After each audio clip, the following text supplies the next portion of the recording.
अस्सलाम वालेकुम सामीन। एक बार आयतल कुर्सी पढ़ के अपना हिसार कर लिया करें,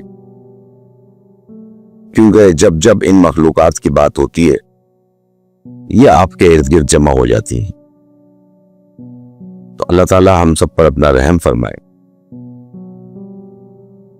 जो लोग कराची में रहते हैं, ये जो कराची से बाहर रहते हैं, वो कराची यूनिवर्सिटी की जो पैरानॉर्मल एक्टिविटीज उसके अंदर हुई हैं और जो वाकयात स्टूडेंट्स के साथ पेश आए हैं वो जरूर जानते होंगे। कराची यूनिवर्सिटी के कुछ एरियाज अंदर ऐसे हैं जिनको मैंने खुद भी 2 दफा जाके इन्वेस्टिगेट किया। मेरे अपने बच्चे भी क्योंकि वहां से यूनिवर्सिटी से पढ़े हैं, तो मुझे पिक एंड ड्रॉप के लिए कभी कभी वहां पर भी जाना पड़ता था। और 2 दफा मैं पैरानॉर्मल एक्टिविटीज की इन्वेस्टिगेशन के लिए भी वहां पर गया हूं। हमारी एक बहुत अच्छी लिसनर है जो खुद भी एमएससी की स्टूडेंट है, तो उन्होंने कुछ वाकयात हमें तहरीर करके भेजे। बहुत सारे तलबा व तालबात ने अपने साथ होने वाले वाकयात को मुख्तलिफ चैनल्स पे शेयर भी किया है और वो मुख्तलिफ चैनल्स पे आकर सुनाई भी है उन्होंने वाकयात। इसी तरीके से हमारी एक लिस्नर है, उन्होंने मुझे भेजे, तो देखते हैं सुनते हैं कि वो क्या बयान करती हैं। स्टैटिस्टिक डिपार्टमेंट, उसकी एक बहुत ओल्ड बिल्डिंग है, एक न्यू बिल्डिंग है, तो अब सारे पेपर्स और क्लासेस जो है ना वो न्यू बिल्डिंग में होती है। और ओल्ड बिल्डिंग जो है वो इस तरह की हो गई है जैसे हॉरर फिल्मों में या हॉरर ड्रामा में कोई बिल्डिंग नहीं दिखाते हैं, बिल्कुल बोसीदा सी, जिसके प्लास्टर उखड़े हुए हों, दीवारों पे मुख्तलिफ किस्म की तहरीरें लिखी हुई हों, सारी बिल्डिंग में जाले लगे हुए हैं और अब उसको इस्तेमाल नहीं करता कोई। मेरा अपना बेटा भी स्टैटिस्टिक्स डिपार्टमेंट में था, तो मैंने भी वो बिल्डिंग देखी है।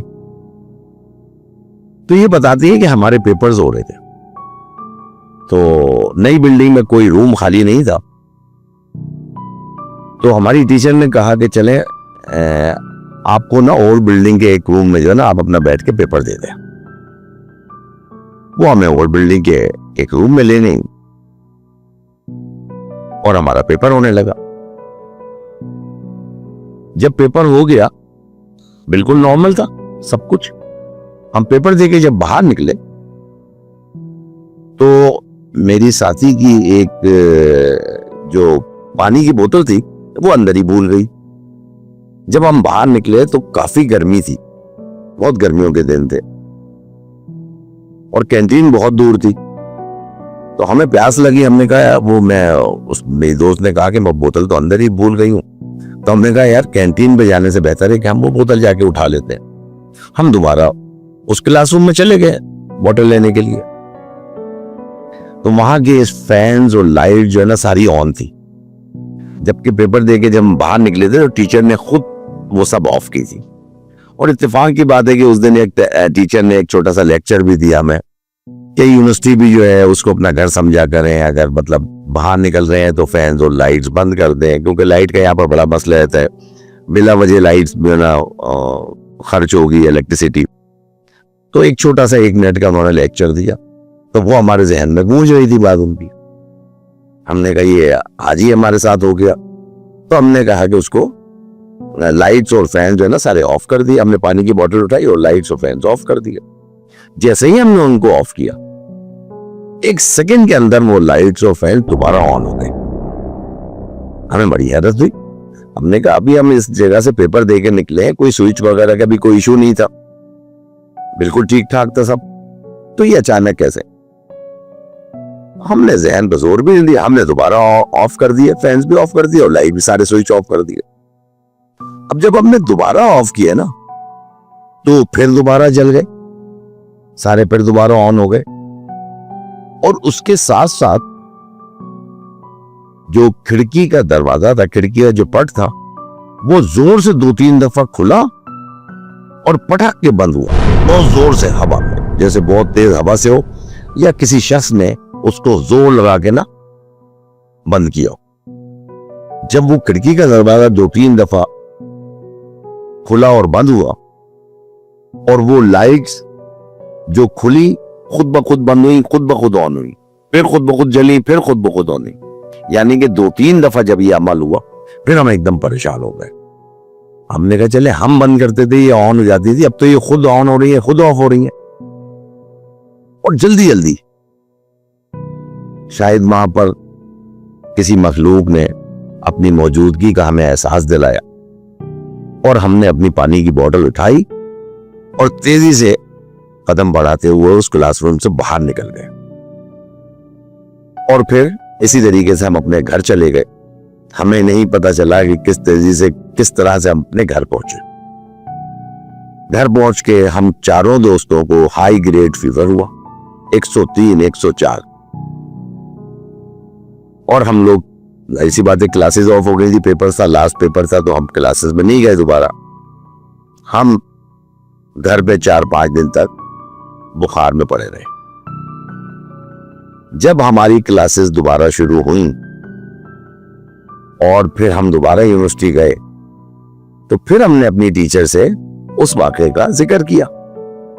हमने कहा टीचर हम ऐसे ऐसे वापस आए तो हमारे साथ ये हुआ, और हम सबको फिर बुखार चढ़ गया 3-4 दिन तक। ऊपर हम यूनिवर्सिटी नहीं आए, आज हम आपको बता रहे हैं।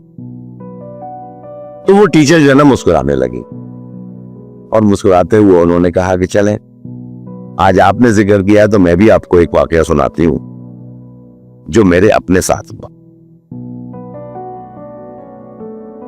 तो वो बताती है कि क्योंकि जो कराची यूनिवर्सिटी से वाकिफ है उन्हें यह भी पता होगा कि कराची यूनिवर्सिटी में एंटर होने के, एग्जिट होने के 3-4 गेट हैं।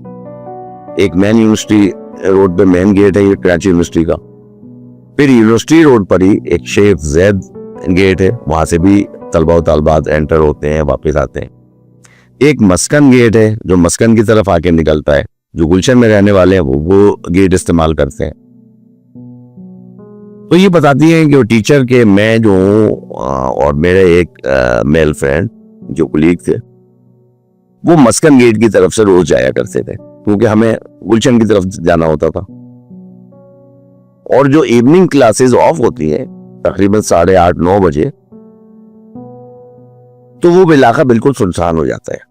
मतलब जब तक स्टूडेंट निकलते हैं तो ज्यादा स्टूडेंट होते हैं, तो वो तो एक साथ 10-10, 20-20, 15-15 के बंच में निकलते हैं, वो तो ठीक है। जब वो सब निकल जाते हैं और आखिर में हम लोग जब निकलते थे तो तकरीबन वो इलाका बिल्कुल सुनसान हो जाता था, वो रोड बिल्कुल सुनसान हो जाती थी। और कराची यूनिवर्सिटी में रात को 8:30-9 बजे के बाद जब इवनिंग क्लासेस ऑफ हो जाती हैं उसके 1 घंटे के बाद बिल्कुल एक अजीब सी पुरसरासियत, क्योंकि वहां पर 70-70, 80-80 साल पुराने दरख्त लगे हुए हैं, एक अर्बन फॉरेस्ट का सा समा है और बड़ी अजीब सी वाइब्स आती हैं। ये मैंने खुद भी नोट की है क्योंकि मैं वहां पर गया हूँ, रात को ही मैंने पैरानॉर्मल जो है ना इन्वेस्टिगेशन की है। खैर, तो वो बताती हैं कि हम जो हैं वो मस्कन गेट इस्तेमाल करते थे और कोई 15 मिनट की वॉक थी गेट तक हमारे डिपार्टमेंट से। तो हम जा रहे थे तो वहां पर एक बहुत मशहूर एक वाकया हुआ था एक दफा कि काफी अरसे पहले सुना ये है कि वहां पर किसी लड़की का रैप हो गया था और वो कहीं भी फिर मिली नहीं थी वो बच्ची। और काफी अरसे बाद पुलिस ने इन्वेस्टिगेशन करते करते फिर उस लड़की की लाश को वहीं पर झाड़ियों में से मतलब बाजियाब कराए थे। वहां पर वो मिली थी लाश उसकी। और जब से ये एक बात बड़ी वहां पर बहुत मतलब मशहूर किस्सा है ये कराची यूनिवर्सिटी का कि वहां पर एक र्यूमर थी या सच थी, ये बात उड़ी हुई थी कि भाई उस लड़की की रूह जो है ना वहां पर आती है, मिलती है और लोग वहां पर परेशान होते हैं और कुछ आवाजें आती हैं, कुछ स्टूडेंट्स को वो नजर आती है और फिर गायब हो जाती है। तो हमारे मजहब में तो ये है नहीं कि रूह वापस आती है, लेकिन वहां पर ये बात मशहूर है। तो बोल रहे कि हम लोग जो वो मस्कन गेट की तरफ जा रहे थे दोस्त के साथ, तो हमारे मेल फ्रेंड को पता नहीं क्या सूझी, उसने एक चैलेंज कर दिया। कहने लगे कि भाई जो भी लड़की है, वो उसकी रूह है, वो हमारे सामने आए, मैं उसको इंसाफ दिलाऊंगा। एक दिन उसने ये कह दी बात, मैंने कहा कि ये क्या बात कर रहे हैं आप। दूसरे दिन फिर, तीसरे दिन फिर, जब 3-4 दिन तक ऐसे किया, जब भी हम मस्कन गेट से गुजरते वो जोर से आवाज लगा के कहता कि भाई अगर कोई आत्मा या कोई रूह है तो वो हमारे सामने आए, मैं उसको इंसाफ दिलाऊंगा, आ जाए वो मेरे सामने। और ये बात बड़ी फेमस थी वहां पर, उस गेट के, उस रोड के लिए। खैर 4-5 दिन तो कुछ भी फील ना हुआ, लेकिन उसके बाद हम जब वहां से गुजरते हमारे शोल्डर जो है ना वो भारी हो जाते, वजनी हो जाते, और हमसे रोज के जो अस्कार थे वो भी नहीं पढ़े जाते, हमारे जुबान से निकलते ही नहीं थे। शदीद गर्मी की रातों में भी बर्फ जैसी ठंडक हमें महसूस होती, लेकिन हम दोनों बस वो ढीठ बने रहे, जाना हमने उसी गेट से और आवाजें लगाना है।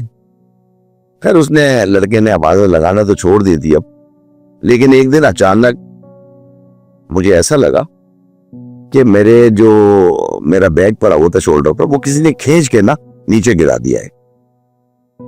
मुझे तो ऐसा लगा, लेकिन मैंने ध्यान नहीं दिया। मैंने कहा हो सकता है वो मेरे शोल्डर से गिर गया हो, या किसी भी तरीके से मैंने उसको बिल्कुल नॉर्मल लिया। लेकिन जो मेरे साथ मेरा दोस्त था वो एकदम खामोश हो गया और बिल्कुल अजीब सी टोन में कहने लगा कि जो लोगों का मजाक बनाते हैं उनका अंजाम बदतरीन होता है। और उस लड़की की बस लड़की को ना, मतलब ज्यादातर आवाजें बस यही दोस्त देता था चैलेंज करने के लिए कि कोई आत्मा, कोई रूह है तो सामने आ जाए, मैं उसको इंसाफ दिलाऊंगा। तो वो, मैं हंसती थी, मतलब मैंने कहा ये क्या तुम बोलते रहते हो। अब जब उसने, उसकी हालत मैंने ये देखी ना, उसका बिहेवियर एकदम चेंज हो गया और मुझे खौफनाक नजरों से घूमने लगा। मतलब अजीब मुझे महसूस हुआ। मैंने कहा ये अच्छा खासा चलते चलते इसको हुआ क्या है। मेरी तो रूह तक कांप उठी। खैर मैंने हिम्मत जमा करके जोर से उसको हिलाया और आवाज दी, मतलब लिटरली मैंने उसका हाथ पकड़ के झंझोड़ा और खींचा। मैंने कहा तुमको क्या हो गया। वो अचानक, मतलब फिर जब होश में आया तो मैंने उसको बताया, मैंने कहा तुम्हारा तो रवैया बिल्कुल चेंज हो गया था, तुम पागलों की तरह बात कर रहे थे। तो मैंने लगा तुम मुझे पागल मत बनाओ, कुछ नहीं हुआ, कुछ नहीं हुआ, मैं ठीक हूं। मेरा दिल बहुत घबरा रहा था, इसलिए मैंने तेज तेज चलने लगी मैं चुप होकर, और अचानक मेरा दोस्त मुंह के बल गिरा। तो मैंने उसे उठाया तो कहने लगा कि उसे किसी ने जोर से पीछे से धक्का दिया है। अब हम जो है ना कुछ परेशान हो गए। तो मैंने उसको इतनी जोर से, मतलब ये कि सन्नाटा था बिल्कुल, और मैंने कहा तुम मजाक कर रहे हो मुझसे, या बोल रहे मैं मजाक नहीं कर रहा हूं तुमसे, मुझे किसी ने बहुत जोर से पीछे से धक्का दिया है। खैर हम दोनों पे डर गए और हम तेज तेज कदम बढ़ाते हुए फिर हमने कहा चले भाई रास्ता क्रॉस करना है। हम जा ही रहे थे, हमारे सामने भी कोई नहीं था, पीछे भी रोड सुनसान थी।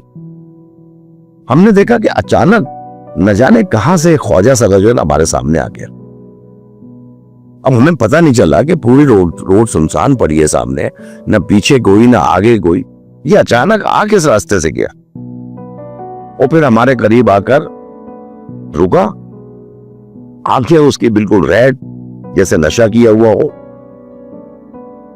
और चेहरा बिल्कुल सपाट,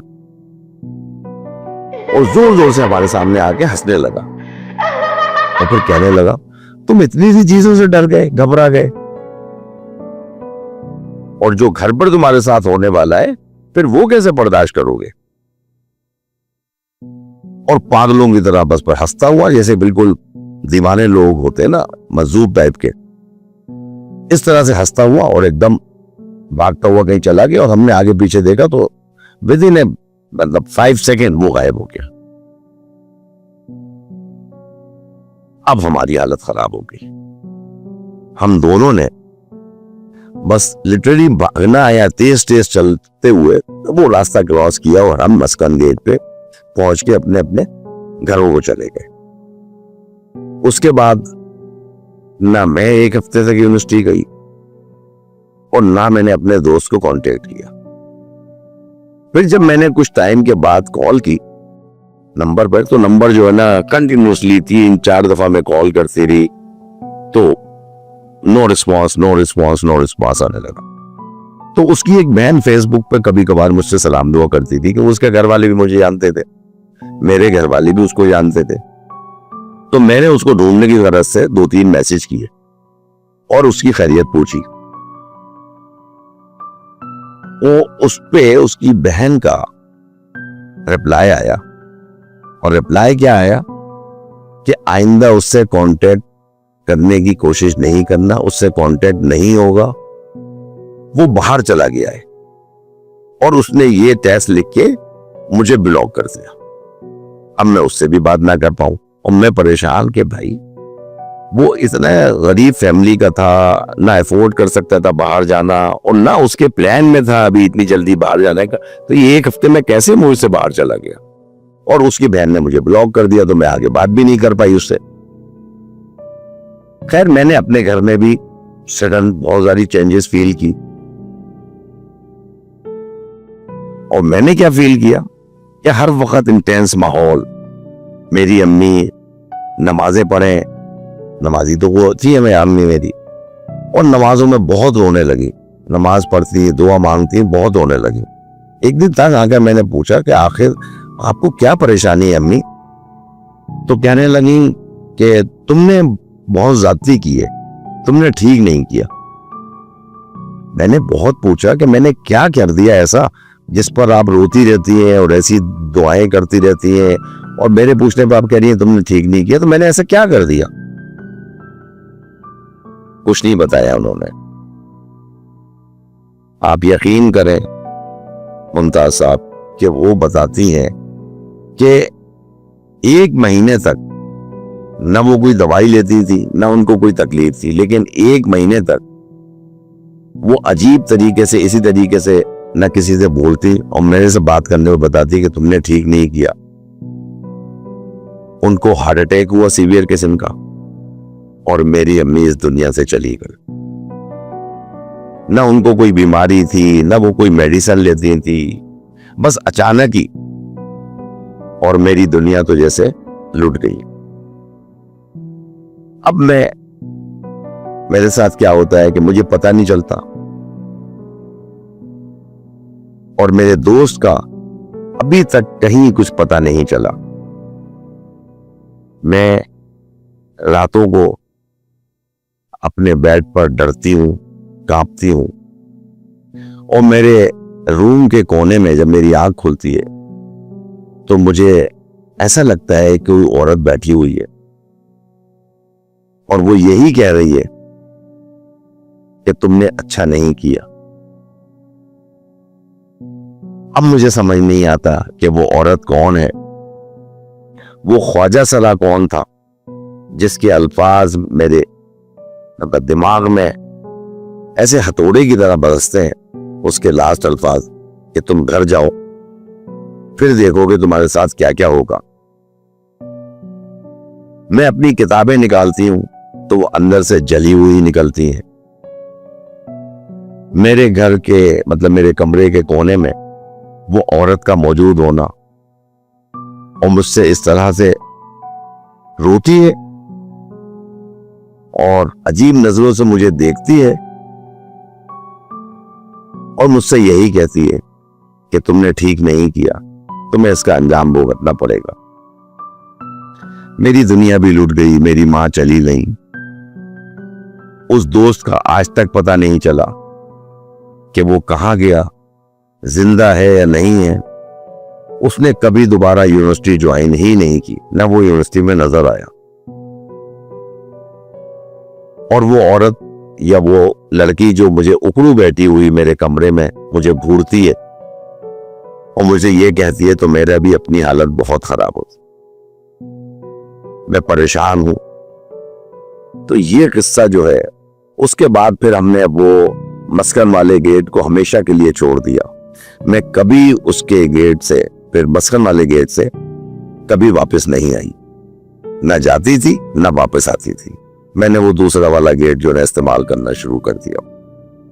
तो आज आप लोगों ने मुझे ये स्टैटिस्टिक डिपार्टमेंट के वाकया सुनाया है, तो मुझे वही सब याद आ गया, तो मैंने भी कहा कि आपको सुना दूं। तो ये उस जो हमारी लिसनर थी, उनकी टीचर ने उनको बताया ये वाकया कि उनके साथ ये हुआ है, और आज भी वो वाकया वहां पर मशहूर है कि मस्कन गेट से कोई किसी लड़की की रूह है और वो भटकती फिरती है। लेकिन ये इसने, टीचर ने इनको अपने साथ होने वाला ये वाकया बताया।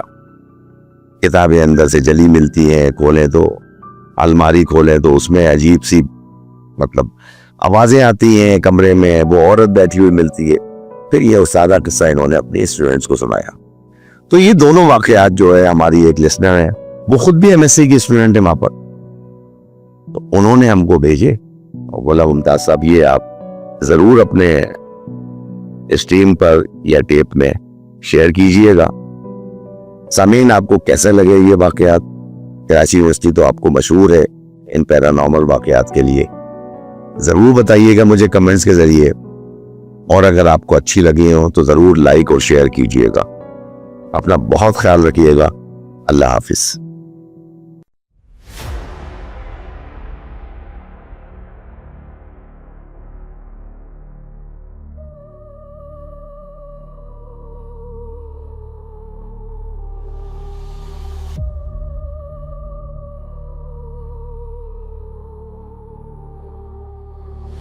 Darkness falls, but the shadows of our tales linger on, creeping into the corners of your mind long after the stream ends.